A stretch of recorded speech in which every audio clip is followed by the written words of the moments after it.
Uma pergunta que acompanha o ser humano desde antes da escrita, antes das cidades, antes de qualquer coisa que a gente chama de civilização. Uma pergunta que aparece no momento em que alguém olha para o céu de noite e sente algo que não consegue nomear necessariamente, que surge na beira de uma perda, no silêncio depois de uma alegria grande demais, na hora em que a lógica chega no seu próprio limite e simplesmente para. A pergunta é simples, a resposta ninguém tem. E o mais curioso não é que ela não foi respondida até o momento, é que a maioria das pessoas para de fazê-la muito cedo.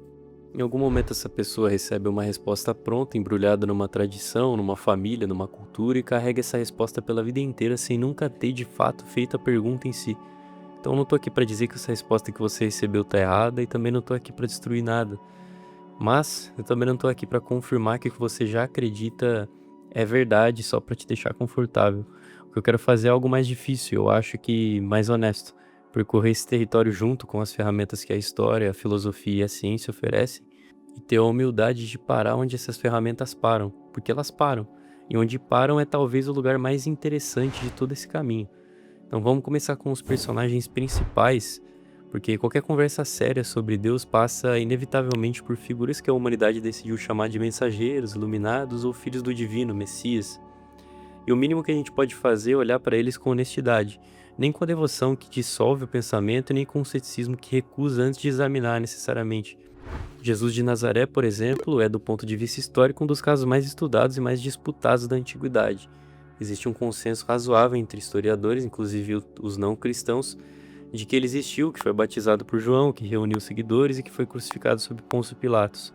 Isso não fala de fé, é simplesmente o que sobra quando você retira a fé e examina as fontes de forma histórica. Flávio Josefo, o historiador judeu do século I, menciona Jesus em pelo menos uma passagem considerada autêntica pelos especialistas. O Tácito, o historiador romano, menciona os cristãos e o seu fundador executado, que seria Jesus Cristo. O homem histórico em si existiu. Então, o que a fé afirma sobre esse homem, a virgindade, a ressurreição, a divindade, já é outra conversa, porque não necessariamente que isso seja impossível, apesar de eu não ter essa fé, mas porque entra num campo onde a historiografia chega e para, porque não tem como verificar, não tem como refutar e também não tem como provar. E qualquer pessoa intelectualmente honesta precisa admitir os dois lados dessa equação. O que é fascinante em Jesus não é nem a questão da divindade, é o que ele disse, ou o que a gente acha que ele disse. A ideia de amar o inimigo, de que o reino importa mais do que esse mundo, de que a criança é o modelo do espírito humano, de que os últimos serão os primeiros. Isso não é um moralismo religioso comum, é uma inversão bem radical de valores, é um tipo de coisa que o Nietzsche, que odiava o cristianismo institucional, reconheceu genuinamente assim, que foi uma forma revolucionária, antes de dizer que a igreja havia traído completamente os ensinos primitivos de Jesus. E aí partindo para outra figura, que seria Buda, né, o Siddhartha Gautama, que é outra figura extraordinária aí, que torna o budismo filosoficamente singular, é que ele próprio nunca reivindicou ser Deus, ele nunca pediu adoração. O que ele ofereceu foi um método, uma observação sobre o sofrimento humano e uma proposta de como atravessar isso. A ideia de que o apego é a raiz do sofrimento, que o ego é uma construção e não uma essência, que a consciência pode ser treinada a se observar. Isso é algo que a neurociência contemporânea já está levando a sério há décadas, completamente independente de qualquer fé. O que é no mínimo curioso, porque esse é um conhecimento ancestral que já contava com coisas assim. Maomé é talvez o caso mais delicado de abordar num contexto ocidental, não por razões filosóficas, mas por razões políticas e culturais que distorcem essa análise antes dela mesmo começar. Do ponto de vista histórico, ele foi um reformador social num contexto tribal extremamente violento, uma pessoa que unificou povos fragmentados e introduziu conceitos novos de justiça naquele momento. Ele deu proteção aos vulneráveis e monoteísmo numa região dominada por politeísmo e arbitrariedade. As revelações que descreveu, a experiência de receber o Alcorão, tem paralelos com experiências místicas documentadas em outras tradições até posteriores a essa, o que significa que não necessariamente é divino, mas é exatamente o tipo de pergunta que não tem resposta verificável. E o que esses três têm em comum é mais revelador do que o que separa esses três, porque todos emergiram de experiências que não conseguiram traduzir completamente em palavras, todos deixaram ensinamentos que conseguem carregar algo genuíno sobre a condição humana, e todos, sem exceção, foram interpretados, reinterpretados, instrumentalizados e distorcidos por instituições que vieram depois.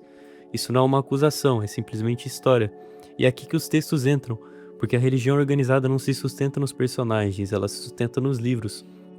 E os livros têm uma história própria, que a maioria dos fiéis nunca conheceu. Não por burrice, é simplesmente porque ninguém nunca conta como as coisas realmente são. O Bart Ehrman é provavelmente o maior especialista vivo em manuscritos do Novo Testamento. Não é um ateu militante, na verdade ele foi um cristão evangélico que passou décadas estudando os textos originais em grego e hebraico e chegou a conclusões que sacudiram a própria fé. O que ele encontrou não foi um escândalo, foi filologia. Os evangelhos foram escritos décadas depois da morte de Jesus, por pessoas que provavelmente nem o conheceram pessoalmente. Marcos, considerado o mais antigo, foi escrito por volta do ano 70. João, o mais tardio, talvez no ano 100. Existem passagens inteiras que não apareceram nos manuscritos mais antigos e foram acrescentadas posteriormente.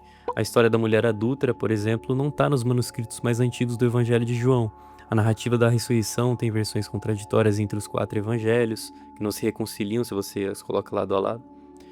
E o Ehrman identificou em torno de 400 dessas variações e contradições ao longo dos textos. Isso não prova que Jesus não existiu, não prova que ele não era o que dizem que era, prova que o texto que chegou até nós foi passado por muitas mãos, muitas decisões editoriais e muitos interesses institucionais. Então, ler esse texto como palavra literal e direta de Deus requer ignorar tudo o que a gente sabe sobre como isso foi composto. Já o Alcorão, ele se apresenta como uma forma um pouco diferente, seria uma revelação direta e inalterada, preservada com uma precisão absoluta desde o século VII, de acordo com a tradição.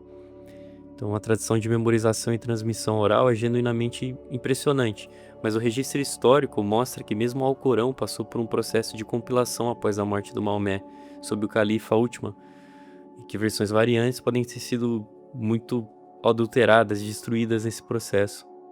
Já nesse caso, quem analisou foi o estudioso alemão Christoph Luschenberg, um trabalho considerado controverso, mas com certeza sério. Ele argumentou que partes do Alcorão têm raízes no aramaico siríaco e foram mal interpretadas no árabe, o que produziria traduções diferentes de algumas passagens conhecidas. Isso não invalida o Alcorão como um documento espiritual, mas coloca em xeque a ideia de que qualquer texto humano, por mais sagrado que seja para determinada cultura, escapou completamente da contingência histórica. A Torá e o Talmud carregam séculos de debate interno dentro do próprio judaísmo, sobre o que é lei, o que é interpretação, o que é metáfora e o que é literal. O judaísmo rabínico é, em muitos sentidos, uma tradição de desacordo sistematizado. 2 rabinos, 3 opiniões, como diz o próprio dito, né?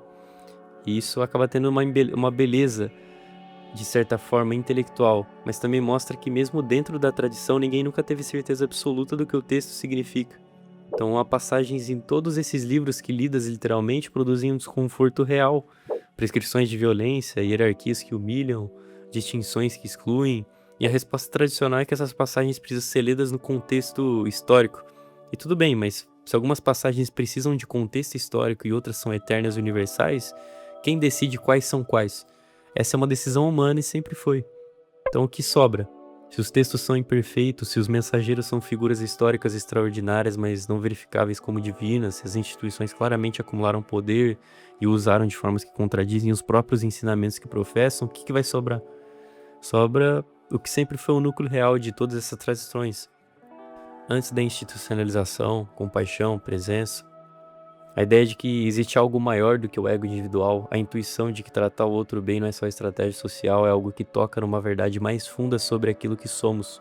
O budismo chama de interdependência, o cristianismo chama de amor, o sufismo islâmico chama de fana, a dissolução do eu no divino, no caso. O nome muda, mas a experiência que aponta é muito parecida. E aqui é onde a filosofia entra, não para substituir a religião, mas para nomear o que a religião sempre tentou apontar sem conseguir provar. E aí, nessa parte da história, eu vou citar aqui o Baruch Spinoza, que nasceu em Amsterdã no século XVII. Ele era filho de uma família judaica e foi excomungado da comunidade com 17 anos por ideias que ninguém ao certo sabe quais eram. O Sheren, né, que lançaram para ele, que é uma forma de censura judaica, é uma das mais severas assim registradas na história do judaísmo europeu.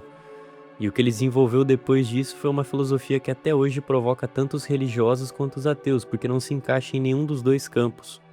Para Spinoza, Deus e a natureza são praticamente a mesma coisa, ou são a mesma coisa. Não tem um Deus pessoal que criou o mundo de fora, que intervém, que ouve orações, que tem preferência sobre os assuntos humanos. tem uma substância única, infinita, da qual tudo que existe é expressão. Então você, eu, uma pedra, uma galáxia, tudo são modos dessa substância se manifestando. Deus não está acima da natureza, Deus é a natureza. E essa ideia ficou conhecida como panteísmo. E Einstein, que não era religioso no sentido convencional, disse explicitamente que acreditava no Deus de Spinoza. Porque o que Spinoza oferecia é que as religiões tradicionais não conseguiam dar uma saída de um simples dilema.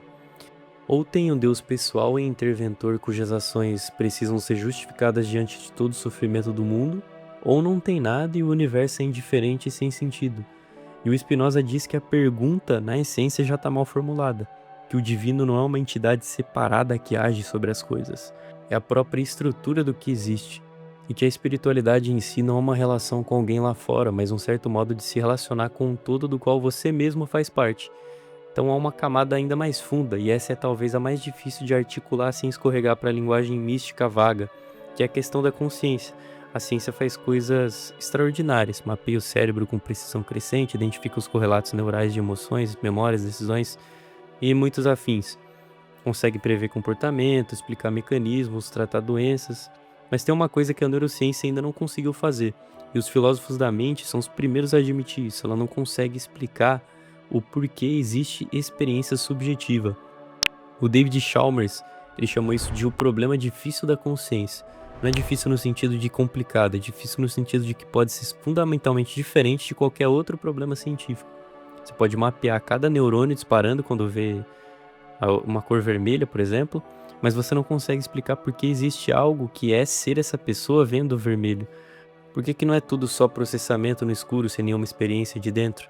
Já o Thomas Nagel, não sei se é assim que se cita, mas peço desculpas se eu falei errado, que é um filósofo de Oxford, ele escreveu um ensaio famoso perguntando como que é ser um morcego. E a questão aqui não é biológica, é que existe uma coisa, um algo que é ser um morcego, uma experiência de dentro, e nenhuma descrição objetiva de fora captura isso. O mesmo vale para você, existe algo que é ser você, e esse algo, essa experiência de primeira pessoa, esse ponto de vista insubstituível, não tem explicação científica satisfatória. O que isso tem a ver com Deus, na verdade? Bom, talvez tudo. Porque se a consciência não se reduz à matéria, se há algo no ato de observar que excede qualquer coisa ou descrição física, então o universo não é só matéria se movendo no escuro, há algo que experiencia. E a pergunta sobre o que esse algo é, de onde vem, se é individual ou compartilhado, essa pergunta está completamente em aberto. Algumas tradições filosóficas, o Advaita Vedanta, por exemplo, que não é religião, mas um sistema filosófico, propõem que o observador e o observado não são duas coisas separadas, que o que você chama de eu não é uma entidade de dentro, de um corpo olhando o mundo de fora, mas sim o próprio campo em que a experiência acontece, que a separação entre sujeito e objeto é uma construção útil, mas não uma verdade última. Não é um misticismo vago, né, como eu falei anteriormente. É algo que filósofos rigorosos, assim como Schopenhauer, que influenciou diretamente Nietzsche e Freud, levou a sério. Então, a ideia de que por baixo da aparência de objetos separados há uma vontade, uma força, uma substância que é uma só. E que o que chamamos de eu é só uma onda nesse oceano, real enquanto acontece, mas não separável do que a faz existir. Então, onde isso tudo chega? Não chega uma resposta. Eu acho que desconfiar de qualquer pessoa que diga que chegou é parte do que esse percurso ensina. O que parece razoável depois de tudo isso é algo assim. Existem figuras históricas extraordinárias que apontaram, cada uma à sua maneira, para algo que excede o cotidiano. Os textos que deixaram, o que deixaram em seu nome, são documentos humanos, com toda a grandeza e toda a limitação que isso implica. As instituições que se formaram em torno desses textos fizeram coisas notórias e coisas horríveis também ao mesmo tempo, como todas as instituições humanas, né? Então nada disso prova nem desfaz a questão central. A questão central é que você existe, e que existe algo que é ser você, e que esse fato, o mais óbvio e ao mesmo tempo o mais inexplicável de todos, ainda não foi capturado por nenhuma fórmula, nenhum dogma e nenhuma equação ou explicação. A ciência chega até certo ponto e para. A religião aponta para algo real, mas embrulha numa autoridade que ela própria não consegue sustentar. A filosofia ajuda a formular melhor a pergunta, mas não resolve ela por completo. E o que sobra é você, presente diante de algo que não sabe nomear completamente de certa forma. Talvez isso seja o divino em si. Não uma entidade em algum lugar, não um pai que cuida ou pune, não uma força que intervém na história, mas algo que é a própria textura do existir, que você toca quando para de verdade, quando o barulho cessa, quando a pergunta fica só na pergunta, sem pressa de virar a resposta. Então, Spinoza chama isso de Deus, Buda chama isso de vacuidade, os místicos cristãos chamaram de presença, os sufis chamaram de o amado, os físicos quânticos chamaram de campo, os neurocientistas dizem que não sabem. Talvez todos estejam apontando para a mesma coisa com palavras diferentes, ou talvez não. Só que a pergunta, que é essa que trouxe você para clicar nesse vídeo, essa pergunta não é fraqueza, é o sinal que você ainda está acordado o suficiente para sentir o peso do que você não entende. E seja lá o que for que existe, isso parece importar para nós, seres humanos.